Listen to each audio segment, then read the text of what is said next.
Yes. Wow. Yes, easy. Easy. Thank you, Diederik, for being my executive producer. I really appreciate it. And if you want to become one too, check out the first link in the description down below. It will lead you to my Patreon page.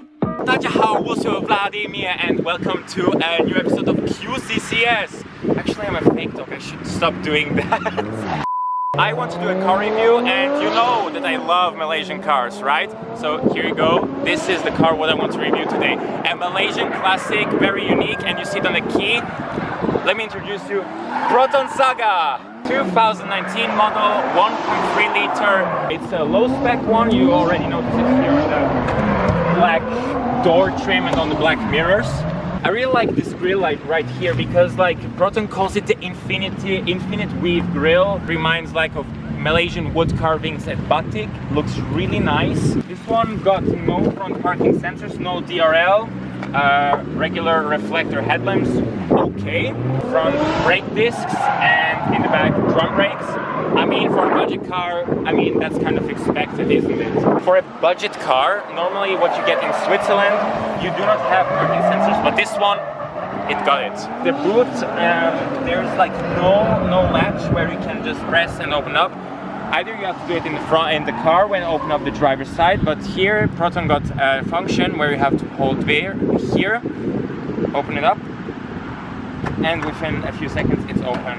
Should we do the boot test? Sure. Okay. Actually, it's quite spacious in here. I mean, as a 178 tall person, I have enough space, so that's a big plus point. The only thing what sucks is you cannot fold the rear seats down. For the lower spec. I think the high spec cannot also. Can. Oh, can really? Can. Okay. Follow me to the inside. Let's go to the back seats. Now, when you're here at the back seats, you expect like, it's a small car, A segment. I know, lots of stuff saying like small cars are not good, but here, I mean, look, leg room is also good. I have enough headroom. You got also here the bottle holder in a low spec car. I mean, can put in your drinks and not get thirsty. Really big plus point. Also for amenities, you got like 2 USB charging ports, which are also easily accessible to the front. One thing what I do not really like about this car is, Proton, why you have no adjustable headrests? I mean, look, for a tall guy like me, if the car crashes and I go like, GG Liao. Because this is for Asian. Yeah, but for Asian, yeah, charge like this and. Yeah. So what I'm missing were the seat pockets. I mean, I like it that it is like slanted this way so that you have more space, but like seat pockets like for some random stuff what you cannot put anywhere else would be also good. But however, something positive, the grab handles here. Also got a hook for your coat and stuff. Wonderful. I mean, for a basic budget car, this is really nice. Let's move over to the front.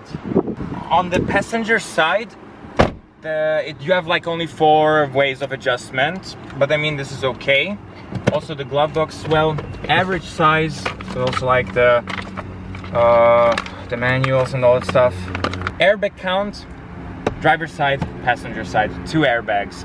I mean, I know Malaysia's not the richest country and so on, but like, come on, if a Myvi or an Iris or Persona can offer in the high spec 6 airbags, I mean, you can also scale it down to a Proton Saga, but I think for this model, it is not concepted that it has more than 2 airbags, which is pretty sad. So hopefully there will be some room for improvement.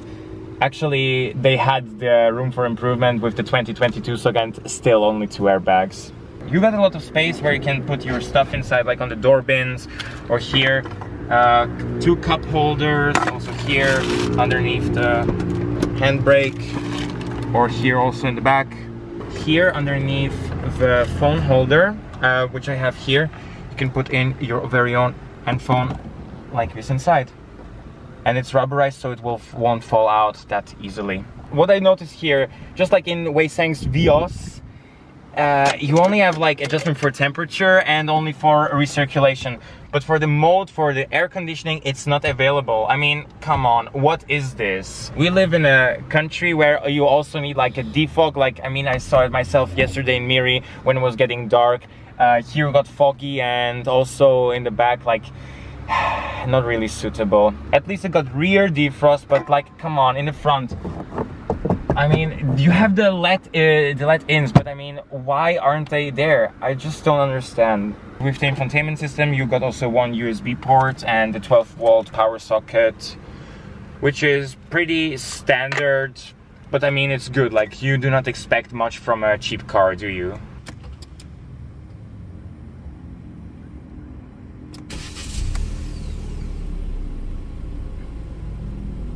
So as you can see, this is the way how the car looks from the inside with the instrument cluster, and you have lots of different options. Like, you can see the average fuel consumption, liters per 100 kilometer, the range as well, the trip A, trip B, and current fuel consumption. And actually, I've driven this car really fast before, and that's why the fuel consumption got higher. But if you're driving a little bit slower, then you can also get like below 6 liters per 100 kilometers, which for a 1.3 engine car, it's pretty nice. The infotainment system, yes, it's the basic bare one, I know, but the thing is, like, it is very easy to use, and you can also connect it with your Bluetooth and USB, and then you can listen to your own music from your phone or from a USB flash drive. And one thing what I must say is the sound quality of this 4-speaker setup what you have in here. It is better than my brother's Honda Civic. Okay, it's better. And I think the best way how I can show this is when I play a song from YouTube, which is not copyright. So let me show you one.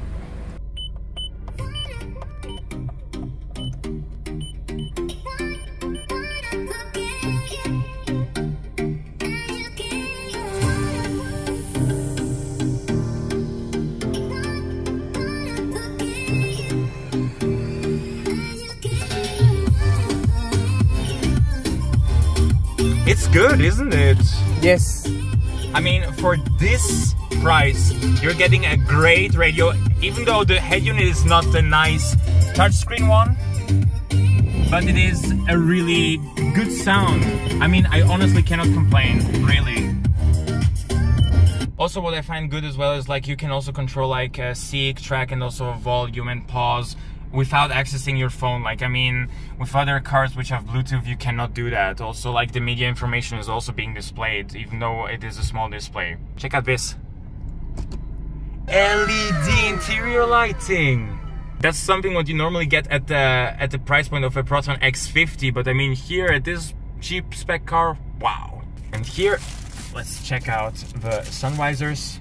And you see, both got a mirror, and here also you can put a card inside. For the windows, all 4 of them are obviously electric, just at the back ones that they don't go all the way down. But I mean, it's because it's a sedan, maybe that's why it cannot go all the way down. All right, let's open up the engine and see how this one looks like. Put it up here. Whoa, it's very heavy. Where's the stick?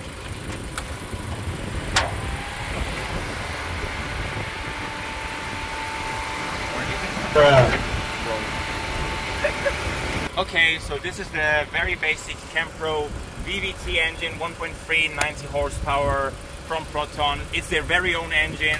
I mean, kudos to Malaysia that they can actually make their own engines, even though they just consume a little bit too much fuel. But I mean, it's an achievement, and I think for what it delivers, how good it drives, I mean, I think you should see it. Let's get in, let's take it for a drive.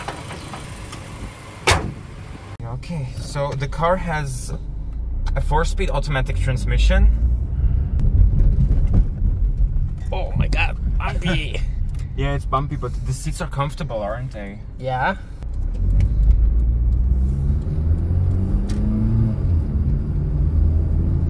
From what I know, this car has not an electric power steering, it has a hydraulic one. And to be honest with you, if someone told me that, I could not believe it, because this car right here, although it's so basic, like the ride and handling, it just feels really direct, responsive, and it's still on the comfortable side. It's not uncomfortable, and I also think that the suspension is also able to suppress all the uncomfortable movements when you drive over bumps and humps.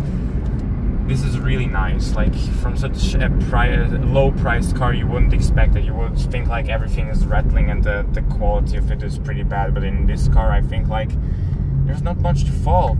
So now we're going to see how responsive this car is going to be. I'm trying to shift down in the S gear for spot on. And our dear friend Adrian Lim always says, turn off the aircon so that you can actually unlock a few extra more horsepower. Even touching everything here, nothing squeaky, like even here on the dashboard. Here it's a little bit, but it's not squeaky. Like I remember when you did with the handbrake of the Saga, you had it on the one-tank fuel adventure. So Still? like, still the same. Go. Okay.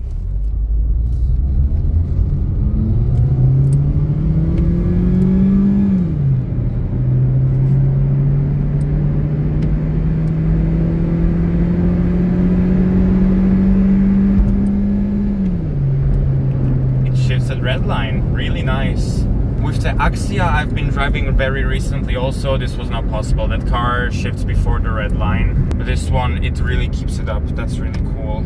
Let's turn the air conditioning again. For someone coming from a rather cool country where summers can go also very hot, I think, man, Proton has such a good aircon. Actually, one thing with that particular car, what I found is here on the steering wheel. It's not that it has no buttons. It would be better if it had it because of the flimsy touch sound system here. But it's this thing right here, the trim piece. Of course, it's a budget car, but I mean, they did everything so well, but this is like... Come on, LAKEY. We should rip that out, like... No good. How do you feel like when you're driving in the car, Hee Wei Seng? This car? Yeah, like... comfortable. I drive this car back in 2018, but I think it's not the same because I was driving a CVT. Yeah, this is the 480. Yeah. But I think this model, the door is more solid compared to the previous FLX. Yeah, I mean, like the doors also, like from the inside, and also when you open up, you feel like this car is really good. I mean, one feel cheap. It was very cheap. Nowadays, like, I mean, if someone told me how much this car is, I could not believe it, because like back in Switzerland with that kind of spec, and also like if it had like 6 airbags and vehicle stability control, like the premium one. Well, the premium one doesn't have like 6 airbags, it has still only 2. I think like you could sell this car for around 60,000 or 70,000 ringgit, just as much as your Vios. So expensive. For us it would be cheap though. You can also activate here the central locking. The only thing what I'm missing here is the fake stitching, like in your Vios. Like I really like it because it here it is. Wow. Fake stitching. Yeah. It makes the cabin feel a lot more high class, you know, without actually being high class. Yes. So the turning circle, really good. For being a sedan, like I mean, you expect this kind of turning circle from a hatchback, but from a sedan, really good. I'm sorry that it is raining, but here in Miri recently the weather has been just so weird. I don't know. So on a scale from 1 to 10, how would I rate this car? Well, I think this car, for what it offers at this price point, it will be a 10 out of 10. However, this car has a few downsides. First of all, it's the safety. I mean, for a low spec, I mean, I can understand it, but I mean, it is nowadays unacceptable that the car has no VSC. Also, the fuel consumption for a 1.3 liter is pretty high, but I mean, even though I drove pretty fast, it's still, when you talk with other owners, they say fuel consumption is too high. Solution would be get the manual, but if you get the manual, You will miss out even some of the nice specs what you have in here, like you will not have USB ports in the back, and also a few other things. I think you will also not have this really nice LED lights. Oh, for comparison, there is the other Saga right next to it, and I saw also a few reviews about that one, and I felt like, bro, who would buy this car? You will just buy it because it's cheap. This one, you would buy it because you get really good value for money. And for that thing, I will give this car 8 out of 10, because it's an honest car which will bring you safely from A to B, but also you will enjoy cruising in that 160 kilometers per hour and listening to the music what you have on your phone. Oh yeah, there's one thing what I noticed, listen to is when the wiper is going. It makes this click noise. You heard it? Yeah. So weird, I've never heard this in a car before. This click noise. Very well done, Proton. As a Swiss person who has very high standards of cars, this car is good. You have my word for it. If a white person says that a Malaysian car is good, then you can trust that person 100%. I'm signing off. Thank you for this episode, and I hope to see you the next time. But before you do that, just give me a like, subscribe to me, also comment something nice below the video. I would be really glad to see your inputs. Cheers, guys.